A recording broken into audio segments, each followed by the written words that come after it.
Bonjour et bienvenue dans ce nouvel épisode du podcast de la double reconnexion. Je suis Viviane Kuhn, enquêtologue connectée.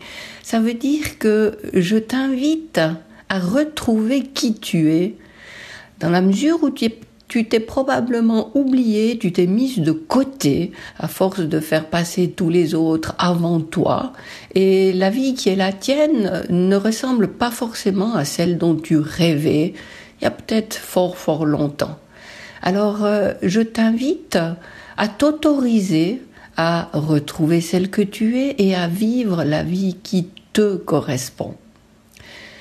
Dans ce podcast, je débute aujourd'hui une petite série de 6 épisodes où je vais te parler justement plus en détail de ce processus de la double reconnexion que j'ai créé justement pour te permettre de te reconnecter à qui tu es vraiment et de retrouver toutes les capacités qui sont les tiennes, même si au fil du temps tu as eu tendance à croire qu'il n'y en avait pas beaucoup de ces capacités. Alors dans ce premier épisode de cette série de 6, encore une fois, je vais te parler de la première étape, mais je vais te rappeler un petit peu avant justement pourquoi ça vaut tellement la peine de démarrer cette aventure du processus à destination de la double reconnexion. Parce que effectivement, les années passent et on valide des tas de choses que les gens autour de nous ont transmises. Ça peut être nos parents, ça peut être notre famille au sens plus large, les enseignants qu'on a eus, les médias qui sont toujours très présents. Et on entend des choses, on observe des choses, des comportements, et on valide tout ça comme étant la vérité dans le domaine concerné. Et on oublie qu'en fait, c'est qu'une facette de ce qui est possible, et on se ferme peu à peu à tout un éventail de possibilités sur plein de domaines qui nous concernent dans la vie. Alors, ça a comme conséquence que malheureusement, notre horizon, notre perspective se réduit de plus en plus et on s'enferme de plus en plus justement dans des croyances qu'on a adoptées de quelqu'un d'autre, dans des limites qu'on se donne soi-même en validant ses croyances. On se fige dans des peurs, on a des schémas qu'on répète qui nous remettent en question dans notre possibilité de faire quelque chose. On a peur de se lancer dans quelque chose de nouveau. On n'est pas content de répéter ce qu'on vit. Et j'aime bien prendre cette image de la spirale. C'est comme si on prenait la spirale de l'extérieur vers l'intérieur et on s'enferme de plus en plus à l'intérieur de la spirale. On vit dans un monde de plus en plus étriqué. On est de plus en plus insatisfaite parce que on ne vit pas ce à quoi on aspirait. Il n'y a pas de reconnaissance dans ce qu'on fait. On s'occupe énormément des autres. On anticipe leurs besoins. On est présente. On répond favorablement à leurs demandes, à leurs sollicitations. Eux sont ravis. Ils sont ravis. Ils le disent même pas parce que c'est tellement normal qu'on soit là pour eux. Et nous, en contrepartie, qu'est-ce qu'on a? Eh bien, beaucoup de frustration, beaucoup d'insatisfaction, parce que justement, on ne reconnaît pas nous-mêmes de la valeur dans ce que nous faisons toujours pour les autres. Et on se met de plus en plus en retrait de notre vie, puisqu'on fait toujours passer les autres avant.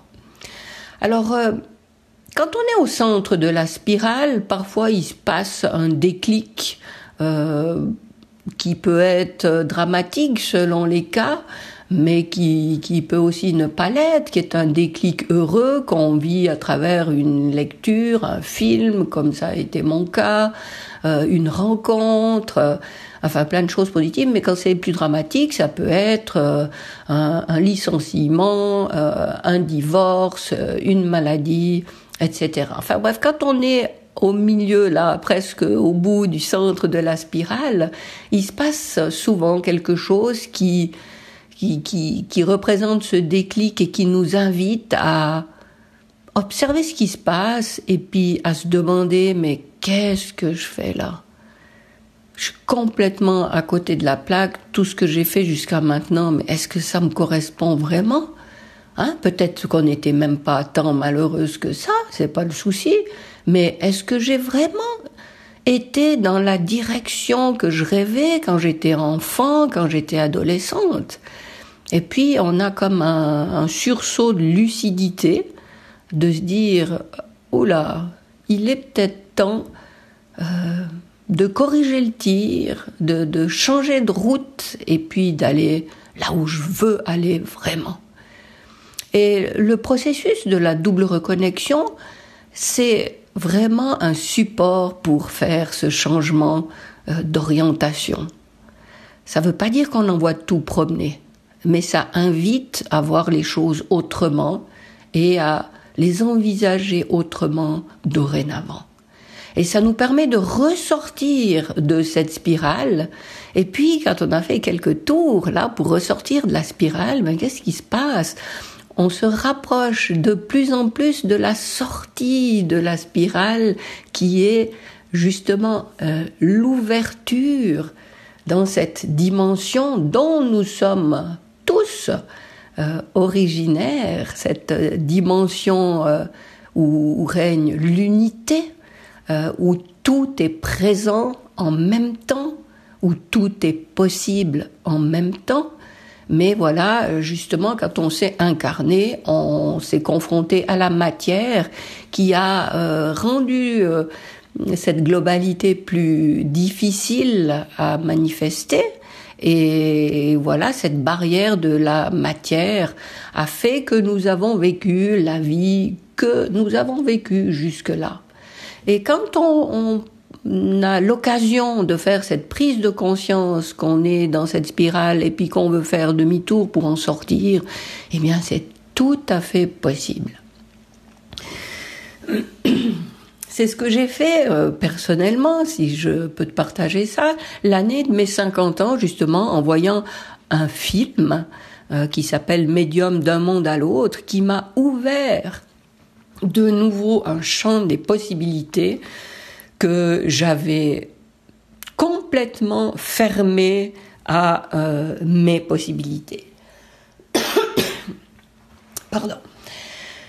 Alors, donc en ce qui me concerne, c'est ce déclic-là qui m'a permis de faire demi-tour et de retourner vers ma lumière, on va dire.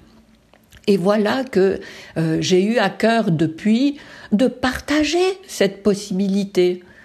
Au lieu de rester enfermé dans une situation qui ne te convient pas, j'ai envie de te faire savoir qu'il est possible de faire quelque chose pour changer cette direction et puis pour aller vers autre chose, vers toi-même, vers retrouver qui tu es, retrouver ce que tu as envie de faire et puis avoir confiance dans le fait que tu es tellement capable de le faire et en plus, il y a des gens qui en ont besoin parce que quand tu sauras, quand tu trouveras comment incarner cette personne avec ce que tu as envie d'incarner, eh bien, tu vas rayonner quelque chose d'authentique qui fera à son tour tellement de bien aux gens qui t'entourent. Alors voilà, ça c'était pour l'introduction et maintenant ce premier épisode de cette série de 6, eh bien je veux te dire quelle est la première étape que je te propose de faire. C'est celle qui s'appelle observer. On se transforme en Sherlock Holmes, on se munit de notre meilleure loupe et on va prendre un petit peu de recul sur nous-mêmes, on va comme se mettre au-dessus de nous avec notre loupe à la main et on va observer comment on se comporte dans notre vie, comment on pense, comment on agit, comment on réagit, comment on interagit. Et puis on va prendre des notes. Et puis on va prendre conscience de comment je suis. Et tout ça, c'est hyper important. Parce que sans avoir conscience de ce qui est, on ne peut pas s'ouvrir à une autre possibilité. C'est seulement quand je constate que, ah oui, je dis n'importe quoi, je ne veux pas donner d'exemple concret, quand je constate que, ah oui, c'est vrai, je choisis toujours le bleu. Mais pourtant, moi, j'adore le rose. Tiens, c'est fou, comme là, comme ça vient tout seul, deux couleurs qui sont tellement des clichés, enfin, comme quoi, l'inconscient transmet vraiment du lourd. Donc, je m'observe, je constate que dans ma vie, j'agis, je pense toujours bleu. Alors que, au fond de moi, j'aspire à quoi ? J'aspire à du rose. Eh bien, sans prendre conscience que c'est le bleu qui me dirige, certainement inconsciemment, je peux pas me dire « Ah ben, je vais transformer ça. Et je vais dorénavant faire ce qu'il faut pour avoir du rose et non plus du bleu. » Donc, voilà en quelques mots ce en quoi consiste la première étape du processus de la double reconnexion, qui est de s'observer. Et j'ai créé un accompagnement qui reprend toutes les phases de ce processus de la double reconnexion, un accompagnement qui s'appelle Destination, la double reconnexion. Et dans le premier module de cet accompagnement, justement, on va travailler à fond, profondément, cette observation. J'ai choisi 2 outils que tu connais peut-être, qui sont l'énéagramme et la processcom, parce que je trouve ça fantastique de pouvoir comme ça. Le but, c'est pas de cataloguer des gens dans un profil, mais prenons l'énéagramme, par exemple, il y a 9 profils. Dans une situation, le 1 va se comporter d'une telle manière, le 2 d'une autre manière, le 3 d'une autre manière, etc., etc. Donc, en faisant cette observation au moyen de l'énéagramme, alors tu vas probablement pouvoir observer que, tiens, toi, dans cette situation, tu te comportes comme un 3. Alors ça, c'est déjà bien d'être capable d'observer et de prendre conscience de ça. Mais aussi, tu vas t'ouvrir aux 8 autres possibilités.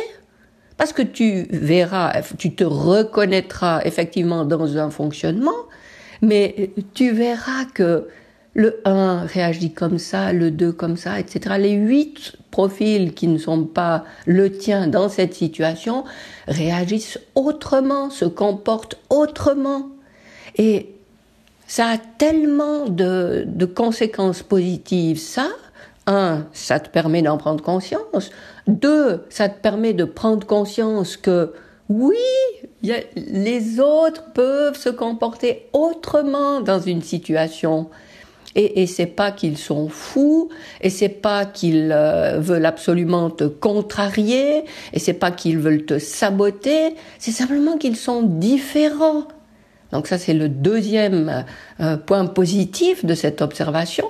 Et enfin, c'est que tu sais maintenant, tu es tranquille, tu sais que les autres sont les autres, et toi, tu es toi. Donc, si tu te comportes comme ça et que tu veux continuer à te comporter comme ça, il n'y a aucun problème.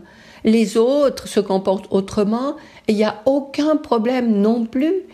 Il suffit de prendre conscience de ces modes de fonctionnement différents qu'on a les uns des autres. Et puis, en plus, si tu te dis, ah bah oui, c'est vrai que moi je me comporte comme ça. Ah, puis il y en a qui se comportent comme ça. Waouh! Mais c'est génial, moi j'aimerais bien pouvoir faire comme ça, j'aimerais bien essayer de me comporter comme ça. Et voilà que ça t'ouvre une case, une porte, une fenêtre, comme tu veux. Et ça te donne l'idée d'aller expérimenter cette autre chose. Et la ProcessCom, c'est le même principe. Parce qu'encore une fois, le but de cet exercice, c'est pas de figer les gens dans des profils, c'est simplement de s'ouvrir à toute cette diversité et puis de prendre conscience après coup que mais je suis comme ça, mais je peux aussi être comme ça et je peux faire le nécessaire pour être comme je ne suis pas maintenant, si c'est ça qui m'intéresse, qui m'attire, qui m'appelle. Voilà, dans la ProcessCom, si tu connais pas, il y a 6 profils et enfin tu verras, on verra tout ça. Je veux pas m'étendre là-dessus. J'en parle de manière beaucoup plus détaillée justement dans mon accompagnement. Mais c'est aussi très intéressant de voir que on peut se condamner d'être comme ça et il y a aucune raison. Je suis comme ça et c'est ok. Les gens, d'autres gens sont autrement, mais c'est bien aussi. Et si je suis avec des gens qui sont différents de moi, j'ai pas à m'auto-flageller, à me dire mais eux ils savent être comme ça, moi je peux pas parce que je suis comme ça. Alors déjà je peux pas, on va oublier parce qu'on va comprendre petit à petit qu'on peut tout. On sait tout, mais aussi ça nous permet de nous autoriser à être comme on a envie. Et il n'y a aucun souci avec ça.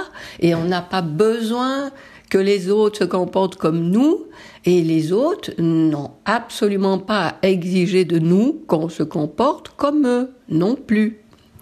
Voilà, alors en gros, c'est ce que je peux dire de cette première étape du processus de la double reconnexion, qui est vraiment une phase d'observation, d'auto-observation. Donc, on travaille sur soi et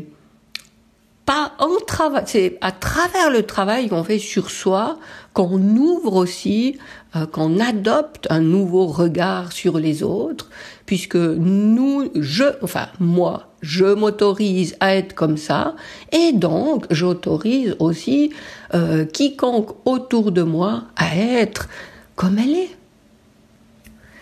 Alors voilà, si comme je t'ai parlé là de cette première étape, ça te tente de découvrir cet accompagnement que j'ai créé, Destination la double reconnexion, qui est une formation, tu trouveras le lien dans le descriptif de cet épisode. Et je me réjouis de te trouver dans le prochain épisode où je vais te parler de la deuxième phase de ce processus de la double reconnexion. Alors, ça me fait très plaisir de partager ça avec toi. Je te remercie infiniment d'être à l'écoute. Et puis, d'ici le prochain épisode, je te souhaite le meilleur. À bientôt!